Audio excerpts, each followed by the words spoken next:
கோல் achiever trader சார்பாக நம்ம subscriber viewers எல்லாருக்கும் வணக்கம். எல்லோரும் நல்லா இருக்கீங்களா? நல்லா இருக்கீங்கன்னு நம்புகிறேன். இந்த வீடியோவில் நம்ம நாளைக்கு ஸ்விங் ட்ரேடிங்க்கு தேவையான ஃபண்டமெண்டல் அனாலிசிஸை நம்ம இந்த வீடியோவில் பண்ண போகிறோம். ஸோ இது எல்லாமே எஜுகேஷன் பர்பஸ்க்காக நீங்கள் ட்ரேட் ஆர் இன்வெஸ்ட்மெண்ட் பண்ணணும்னா ஓன் அனாலிசிஸ் பண்ணிவிட்டு நீங்கள் இன்வெஸ்ட்மெண்ட் பண்ணுங்கள். நான் செபி ரிஜிஸ்டர்ட் அட்வைசர் இல்லை. உங்களோட ஓன் அனாலிசிஸ் ரொம்ப இம்பார்ட்டன்ட். இந்த வீடியோ பொறுத்த வரைக்கும் முழுக்க எஜுகேஷன் பர்பஸ்க்காக மட்டுமே பகிரப்படுது.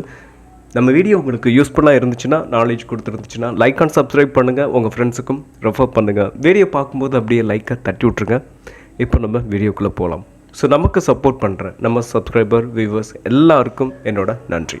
ஓகே, இப்போ நம்ம என்ன பண்ணலாம்? ஸோ இப்போ வீடியோக்குள்ளே போயிடலாம். So first stock Kaynes Technology India Limited. So இந்த ஸ்டாக் வந்து ஒரு நியூஸ் ரிலேட்டிவாக நம்ம ரீசெண்டாக கூட ஒரு பார்த்துருந்துருப்போம். ஒரே நாளே 12% விழுந்துச்சு. நேற்றுக்கும் கூட விழுந்துருந்துச்சு. ஸோ இன்றைக்கி ஒரே நாளே ஒரு 13% புல்லிஷ் கேண்டில் பிரிண்ட் ஆகிருக்கு. ஸோ மேலே ஏறி இருக்குது. ஸோ இந்த ஸ்டாக்கை பொறுத்த வரைக்கும் ஒரு நல்ல டீசெண்டான ஒரு சப்போர்ட்லேருந்து பவுன்ஸ் பேக் ஆகுது. ஓகே, அதை பற்றி நம்ம நாளைக்கு வீடியோவில் 7:30 நம்ம டெக்னிக்கல் அனாலிசிஸில் பார்ப்போம். ஓகே, இப்போ ஃபண்டமெண்டல் அனாலிசிஸை இப்போ நம்ம பண்ணிடுவோம். ஸோ மார்க்கெட் கேபிட்டல் 29,119 கோடி. ஸ்டாக்கோட PE 76.9. ஆர்ஓ அதாவது இண்டஸ்ட்ரி பியோட இப்போ நம்ம கம்பேர் பண்ணணும். இண்டஸ்ட்ரி பி எப்படின்னு பார்க்கும்போது 34 தான் இருக்குது. ஸோ இந்த ஸ்டாக்கை பொறுத்த வரைக்கும் பி வந்து கிட்டத்தட்ட ஒரு 2 மடங்கு 1 மடங்கு அப்படியே அதிகமாக இருக்குது. ஸோ ஆர்ஓசி எப்படின்னு பார்க்கும்போது 14.3%. ஸோ ஆர்ஓஇ ஹெல்த்தியாக இருக்குது. இன்னொன்று பார்க்கும்போது அதாவது ஆர்ஓசிஇ ஹெல்த்தியாக இருக்குது. ஆர்ஓஇ பார்க்கும்போது 10.7% இருக்குது. ஃபஸ்ட்டு நம்ம பார்த்த இந்த பிஇ வந்து உங்களுக்கு என்னை பொறுத்த வரைக்கும் கொஞ்சம் அதிகமாக தான் இருக்குது. அதே சேம் டைம் பார்க்கும்போது நம்ம ஒரு ஸ்விங் ட்ரேடிங்க்கு இப்போதைக்கு கன்சிடர் பண்ணலாம். நெக்ஸ்ட்டு இண்டஸ்ட்ரி பிஇ பார்த்துட்டோம். ஸோ டெப்ட்டு பொறுத்த வரைக்கும் 0.19 தான் இருக்குது. ஸோ டெப்ட்டு வந்து இவங்களால் ஈஸியாக ஹேண்டில் பண்ணக்கூடிய அளவுக்கு தான் உங்களுக்கு டெப்ட் இருக்குது. ஓகே, நல்லாயிருக்கு. Next PEG ratio. So PEG ratio அப்படின்னு பார்க்கும்போது 0.85 தான் இருக்குது. ஸோ இந்த ஸ்டாக்குக்கு இன்னும் க்ரோத் இருக்குது. அதே சேம் டைம் பார்க்கும்போது இப்போ ஒரு கிட்டத்தட்ட பார்த்திங்கன்னா ஒரு 50% கரெக்ஷன்லேருந்து இப்போ அந்த ஸ்டாக் வந்து மேலே பவுன்ஸ் பேக் ஆகுது. ஸோ இது வந்து ஒரு நல்ல விஷயந்தான். ஸோ என்னை பொறுத்த வரைக்கும் இந்த ஸ்டாக் இந்த பவுன்ஸ் பேக்லேருந்து நம்ம ஒரு ஸ்விங் ட்ரேடிங் நம்ம தாராளமாக பண்ணலாம் இந்த ஸ்டாக்கை பொறுத்த வரைக்கும். ஸோ ஃபண்டமெண்டல் அப்படின்னு பார்க்கும்போது உங்களுக்கு என்னை பொறுத்த வரைக்கும் ஃபண்டமெண்டல் ஸ்ட்ராங்காக இருந்தாலும் இதோட வேல்யூஷன் பொறுத்த வரைக்கும் மாடரேட்டாக இருக்குது. ஸோ ஓகே, நெக்ஸ்ட் வந்து நம்ம வால்யூம் பார்க்கலாம். So volume 1 month average volume 26,69,803. So current volume 1,99,43,432 இருக்குது. ஸோ இது கிட்டத்தட்ட பார்த்தீங்கன்னா 1 இயர் வால்யூமை விட 1 இயர் வால்யூம் வந்து ரொம்ப கம்மியாக இருக்குது. ஓகே, ஸோ இப்போ இந்த வால்யூம் வந்து ரொம்பவே ஹியூஜாக இருக்குது. ஸோ ரொம்பவே அட்ராக்டிவாகவும் இருக்குது. வால்யூமை பொறுத்த வரைக்கும் ஒரு நல்ல பார்க்கும்போது ஒரு மூவ் இருக்கும் அப்படின்றத நம்மளால் கெஸ் பண்ண முடியுது. அதே சேம் டைம் பார்க்கும்போது இந்த ஃபண்டமெண்டல் ஸ்ட்ராங்காகவும் வேல்யூஷன் பொறுத்த வரைக்கும் மாடரேட்டாகவும் இருக்குது. ஸோ ஓகே, நெக்ஸ்ட் குவார்ட்டர்லி ரிசல்ட்ஸை மட்டும் நம்ம எப்படி போஸ்ட் பண்ணியிருக்காங்க அப்படின்றத பார்த்துருவோம். ஓகே, செப்டம்பர் 2025 906 கோடி. ஸோ இவங்களோட அதாவது குவார்ட்டர்லி ரிசல்ட்ஸை நம்ம ஃபஸ்ட்டு எப்படி அனாலிசிஸ் பண்ணணும் அப்படின்னா இயர் ஆன் இயர் தான் நம்ம கம்பேர் பண்ணணும். So year on year compare பண்ணும்போது 2025 செப்டம்பரோட ரிசல்ட்டை வந்து நம்ம 2024 செப்டம்பரோட கம்பேர் பண்ணுறோம். அப்படி கம்பேர் பண்ணும்போது 572 கோடி. ஸோ இவங்களோட ரெவென்யூ பார்க்கும்போது ஒரு நல்ல க்ரோத்தை கொடுத்துருக்கு. ஸோ கிட்டத்தட்ட 570 900 கிட்டத்தட்ட ஒரு 350 கோடி வந்து உங்களுக்கு என்ன பண்ணியிருக்காங்க, ரெவென்யூ வந்து கிட்டத்தட்ட இன்க்ரீஸ் ஆகிருக்கு. அதே சேம் டைம் பார்க்கும்போது இவங்களோட ஆப்ரேட்டிங் ப்ராஃபிட் மார்ஜினும் இன்க்ரீஸ் ஆகிருக்கு அப்படின்றத நம்ம கவனிக்கணும். ஸோ அப்படி பார்க்கும்போது operating profit margin 16%. Next year on year compare பண்ணும்போது 14%. ஸோ அப்படி பார்க்கும்போது உங்களுக்கு ப்ராஃபிட் வந்து உங்களோட ரெவென்யூக்கு தகுந்த மாதிரி ப்ராஃபிட் இல்லை அப்படின்னு தான் சொல்லணும். ஓகே, பரவாயில்ல. இருந்தாலும் ப்ரீவியஸ் இயரோட நம்ம கம்பேர் பண்ணும்போது இயர் ஆன் இயர் கம்பேர் பண்ணும்போது உங்களுக்கு பரவாயில்ல. 14%லேருந்து இப்போ 16% கொடுத்துருக்காங்க. ஸோ அவங்களோட ஆப்ரேட்டிங் ப்ராஃபிட். ஸோ குவார்ட்டர் ரிசல்ட்ஸும் என்னை பொறுத்த வரைக்கும் இந்த ஸ்டாக்கு நல்லாயிருக்கு. ஃபண்டமெண்டல் ஸ்ட்ராங்கான கம்பெனி. அதே சேம் டைம் பார்க்கும்போது ஒரு நல்ல வால்யூமோட இந்த ஸ்டாக் வந்து உங்களுக்கு கண்டிப்பாக இந்த ஸ்டாக் வந்து ஒரு நல்ல ஸ்விங்கு வந்து தாராளமாக நம்ம வந்து என்ன பண்ணலாம், கன்சிடர் பண்ணலாம். ஓகே, நெக்ஸ்ட் ஸ்டாக்கை நம்ம இப்போ அனாலிசிஸ் பண்ணிடுவோம். Next stock CG Power Industrial Solution Limited. So இந்த ஸ்டாக்கும் உங்களுக்கு கெய்ன்ஸ் டெக்னாலஜி எல்லாமே கிட்ட ஒரே செக்டாரில் தான் இருக்காங்க. அதாவது ஒரே செக்டரில் தான் இருக்காங்க. கிட்டத்தட்ட பார்த்தீங்கன்னா செமிகண்டக்டர் ப்ராடக்ட் அதில் இருக்காங்க. சிஜி பவர் பொறுத்த வரைக்கும் இன்னும் சில ஹோம் அப்ளையன்ஸ் அந்த மாதிரியான ஒரு செக்டர், அந்த மாதிரியான ப்ராடக்ட்டையும் இவங்க வந்து என்ன பண்ணிகிட்ருக்காங்க, ஸோ மேனுஃபேக்சரிங் பண்ணிகிட்ருக்காங்க. ஓகே, அது இருக்கட்டும். ஸோ மார்க்கெட் கேபிட்டல் 1,05,174 கோடி. ஸ்டாக்கோட பிஇ 98.4. ஸோ இண்டஸ்ட்ரி பியோட கம்பேர் பண்ணும்போது 44.4. ஸோ என்னை பொறுத்த வரைக்கும் இந்த ஸ்டாக்கும் இதோட வேல்யூஷன் பொறுத்த வரைக்கும் ஸோ நம்ம பிஏ வச்சு ஓரளவுக்கு கெஸ் பண்ண முடியுது. அதே சேம் டைம் இந்த ஆர்ஓசி பாருங்கள் 37.5ம், ஆர்ஓஇ 27.7ம் இருக்குது. ஸோ ஆர்ஓஇ ஹெல்த்தியாக இருக்குது. So next டெப்ட்டு. ஆல்மோஸ்ட் இந்த கம்பெனியை பொறுத்த வரைக்கும் டெப்டே இல்லாத கம்பெனி அப்படின்னு சொல்லலாம். ஸோ இந்த மாதிரி டெப்ட் இல்லாத கம்பெனி அப்படின்னு பார்க்கும்போது முழுக்க அவங்களோட ரெவென்யூலேருந்து வரக்கூடிய ப்ராஃபிட் எல்லாமே அந்த கம்பெனியோட வளர்ச்சிக்கு உதவும். ஸோ அந்த கம்பெனி மேலும் மேலும் ஈஸியாக வளரக்கூடிய வாய்ப்புகள் நிறைய இருக்கும். ஸோ அதனால் நம்ம முடிஞ்ச அளவுக்கு டெப்ட் இல்லாத கம்பெனியை ஸ்விங் ட்ரேடிங்க்கு பிரச்சனை இல்லை, ஷார்ட் டேர்ம் லாங் டேர்முக்கு நம்ம எடுக்கணும். Okay, next PEG ratio. So PEG ratio கொஞ்சம் அதிகமாக தான் இருக்குது. இதோட வேல்யூஷன் பொறுத்த வரைக்கும் இப்போது பார்க்கும்போது நல்லாவே தெரியுது. இந்த ஸ்டாக்கும் இதோட வேல்யூஷன் பொறுத்த வரைக்கும் மாடரேட்டாக இருக்குது. என்னை பொறுத்த வரைக்கும் சீப்பான ப்ரைஸ் அப்படின்னு சீப்பான வேல்யூஷன் சீப்பாக இருக்குது அப்படின்னு சொல்லிட முடியாது. ஆனாலும் ஃபண்டமெண்டல் ரொம்ப ஸ்ட்ராங்கான கம்பெனி. அதே சேம் டைம் நம்ம ஸ்விங் ட்ரேடிங்கை பொறுத்த வரைக்கும் ஓகே. ஸோ ஓகே, இவங்களோட 1 month average volume 27,29,815. So current volume 33,84,979 இருக்குது. ஸோ பெரிய லெவலில் இல்லைனாலும் கிட்டத்தட்ட ஒரு மடங்கு என்ன இருக்குன்னா அவங்களோட வால்யூம் இன்க்ரீஸ் ஆகிருக்கு. ஓகே, இந்த ஸ்டாக்கை பொறுத்த வரைக்கும் நெக்ஸ்ட் இவங்களோட ரிசல்ட்ஸ் எப்படி இருக்குன்னு பார்ப்போம். ஸோ என்னை பொறுத்த வரைக்கும் இவங்களோட ஃபண்டமெண்டல் ஸ்ட்ராங்கான கம்பெனி, அதே சேம் டைம் வேல்யூஷன் பொறுத்த வரைக்கும் என்னை பொறுத்த வரைக்கும் மாடரேட்டாக இருக்குது. ஸோ ஓகே, ஸ்விங் ட்ரேடிங்கை பொறுத்த வரைக்கும் ஓகே. Next results. ஸோ ரிசல்ட்டை பொறுத்த வரைக்கும் செப்டம்பர் 2025 2,923 கோடி, ஜூன் 2024 2,228 கோடி. ஸோ கிட்டத்தட்ட பார்த்தீங்கன்னா ஒரு 650-700 கோடி வந்து உங்களுக்கு ரெவென்யூ இன்க்ரீஸ் ஆகிருக்கு. ஸோ ரெவென்யூ இன்க்ரீஸ் ஆகிருக்கு, அதே சேம் டைம் அவங்களோட ஆப்ரேட்டிங் ப்ராஃபிட் மார்ஜினும் இன்க்ரீஸ் ஆகிருக்கு அப்படின்னு நம்ம பார்க்குறோம். அப்படி பார்க்கும்போது ஆப்ரேட்டிங் ப்ராஃபிட் மார்ஜின் 13. ஸோ 13 நம்ம இயர் ஆன் இயர் கம்பேர் பண்ணும்போது 12% இருக்குது. ஸோ 1% வந்து உங்களுக்கு என்ன இருக்குது, ஆப்ரேட்டிங் ப்ராஃபிட் மார்ஜின் இன்க்ரீஸ் ஆகிருக்கு. அதே சேம் டைம் பார்க்கும்போது நம்ம அதாவது இந்த கம்பெனியோட ரிசல்ட்டும் நல்லாயிருக்கு. ஸோ தாராளமாக நம்ம என்ன பண்ணலாம், ஸ்விங் ட்ரேடிங் பண்ணலாம். இன்னொரு விஷயம் அப்படின்னு பார்க்கும்போது ஸோ மார்க்கெட்டோட ஃப்ளக்சுவேஷனுக்கு தகுந்த மாதிரி ஸ்விங் பண்ணும்போது நம்ம தயாராக இருந்துக்கணும். எல்லாத்துக்கும் அப்ஸ் ஆர் டவுன்ஸ் இருக்கும், மார்க்கெட்டோட ஃப்ளக்சுவேஷனுக்கு தகுந்த மாதிரி கண்டிப்பாக இருக்கும். Next stock Godrej Properties Limited. Market capital 61,480 கோடி. ஸ்டாக்கோட பிஇ 39.7. ஸோ இண்டஸ்ட்ரி பியோட நம்ம கம்பேர் பண்ணோம்னா இண்டஸ்ட்ரி பிஇ 34.7. ஸோ அப்படி கம்பேர் பண்ணும்போது ஸ்லைட்லி ஹையாக இருக்குது. ஓகே, பரவாயில்ல. Next ROCE. இந்த ஆர்ஓசியை பொறுத்த வரைக்கும் 6.57%, ஆர்ஓஇ பொறுத்த வரைக்கும் 8.98% இருக்குது. ஸோ என்னை பொறுத்த வரைக்கும் இப்போ இந்த கம்பெனியோட இந்த ஆர்ஓசியை பொறுத்த வரைக்கும் பொதுவாகவே நம்ம எல்லாருமே தெரிஞ்ச ஒன்று 15 above இருந்தால் ஒரு கம்பெனியோட ஆர்ஓஇ ஸோ இது வந்து ஹெல்த்தியாக இருக்குது, நல்லா இருக்குது இந்த பர்சன்டேஜ் அப்படின்னு சொல்லுவாங்க. ஸோ அது ஒவ்வொரு செக்டாருக்கும் என்னாகும், ஸோ வித்தியாசங்கள் இருக்கும்.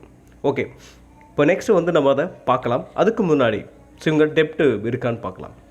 ஸோ டெப்ட் டு ஈக்விட்டி அப்படின்னு பார்க்கும்போது 0.89 இருக்குது. ஸோ ஓரளவுக்கு இந்த கம்பெனியால் மேனேஜ் பண்ணக்கூடிய அளவுக்கு இருக்குது அப்படின்றத நம்மளால் புரிஞ்சுக்கலாம். நெக்ஸ்ட் அப்படின்னு பார்க்கும்போது இந்த பிஜி ரேஷியோ பார்க்கும்போது நல்லாயிருக்கு. ஸோ பிஜி ரேஷியோ பார்க்கும்போது 0.82 தான் இருக்குது. ஓகே, இதோட வேல்யூஷன் பொறுத்த வரைக்கும் நல்லாயிருக்கு. ஸோ என்னை பொறுத்த வரைக்கும் இதோட வேல்யூஷன் அட்ராக்டிவாக தான் இருக்குது. ஓகே, இப்போது 1 மந்த் ஆவரேஜ் வால்யூம் 4,79,111. அதே சேம் டைம் கரண்ட் வால்யூம் 13,42,200 இருக்குது. ஸோ கிட்டத்தட்ட பார்த்திங்கன்னா ஒரு 3 மடங்கு வால்யூம் வந்து இன்க்ரீஸ் ஆகிருக்கு. ஓகே, ஸோ நெக்ஸ்ட்டு இந்த கம்பெனியோட ஃபண்டமெண்டல் ரொம்பவே ஸ்ட்ராங்கான கம்பெனி. அதே சேம் டைம் இதோட வேல்யூஷனை பொறுத்த வரைக்கும் நம்ம இவங்க பியர்ஸோட கம்பேர் பண்ணிவிட்டு நம்ம என்ன பண்ணலாம், இதோட வேல்யூஷன் எப்படி இருக்குது அப்படின்றத நம்ம ஒரு முடிவு பண்ணுவோம். சரிங்களா? ஓகே, இப்போது டிஎல்எஃப். இந்த டிஎல்எஃபோட என்ன பண்ணலாம், ஸோ இந்த ஆர்ஓசியை பார்த்தாவே நம்மளால் கண்டுபிடிச்சிட முடியும்.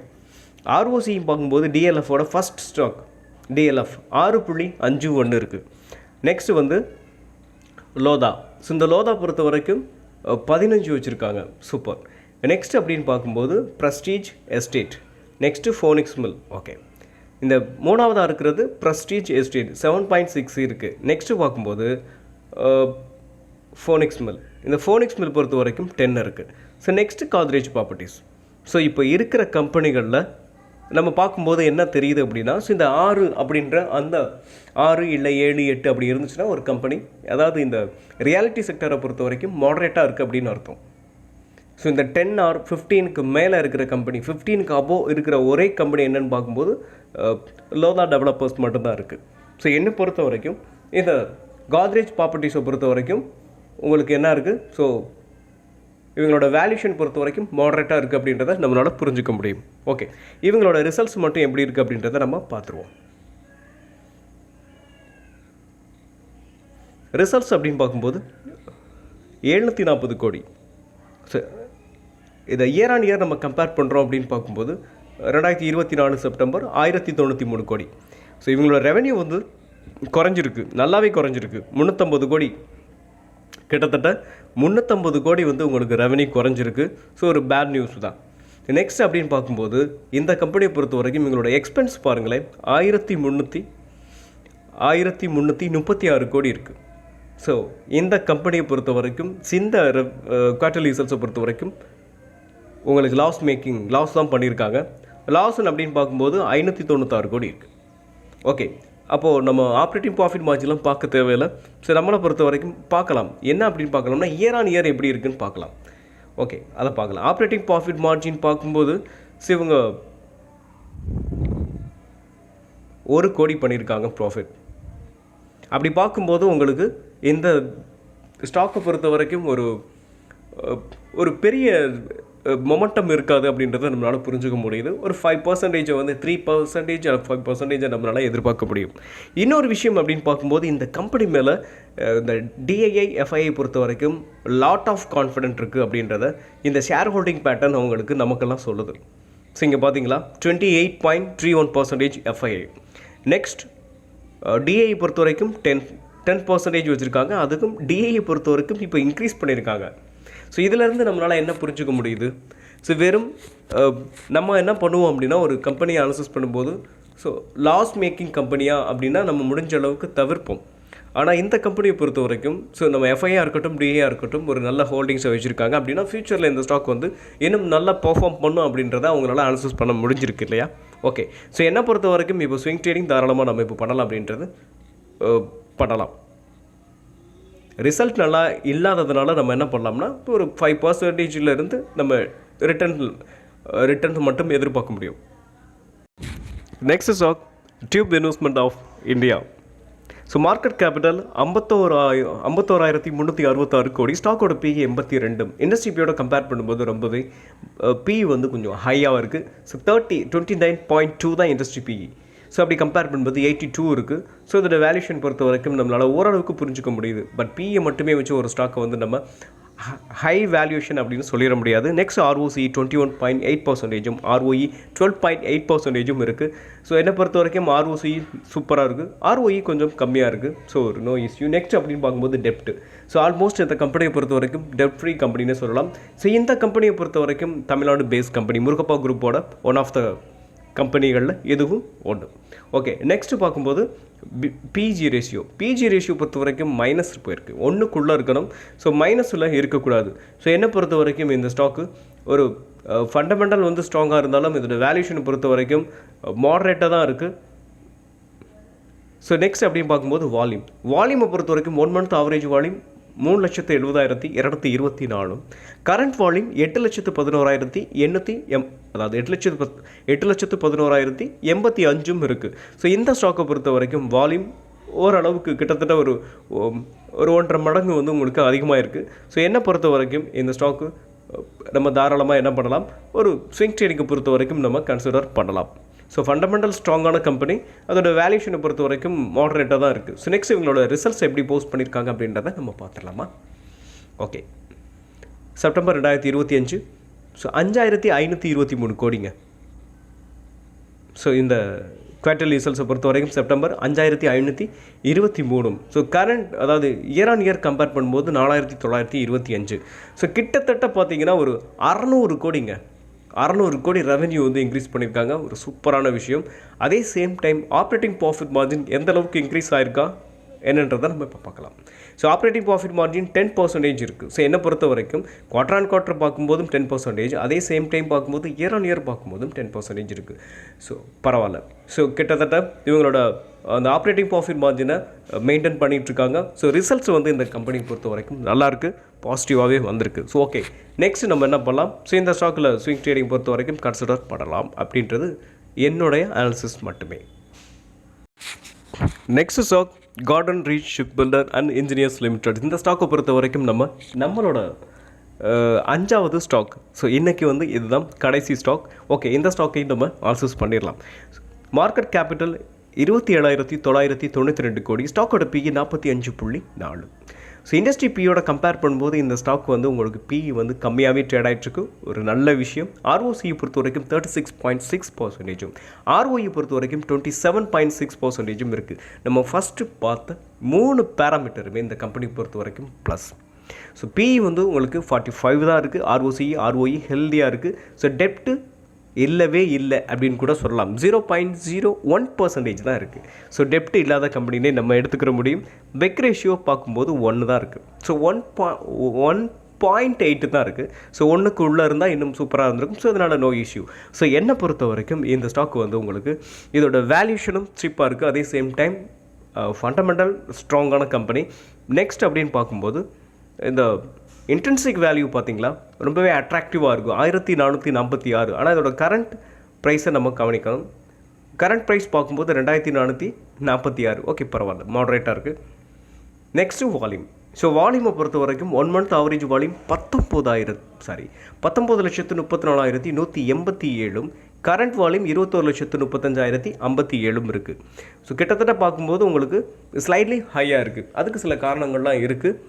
மார்க்கெட் வந்து உங்களுக்கு இப்போது ஒரு சில ஸ்டாக்கும் ஒவ்வொரு மாதிரி சொல்லலாம்.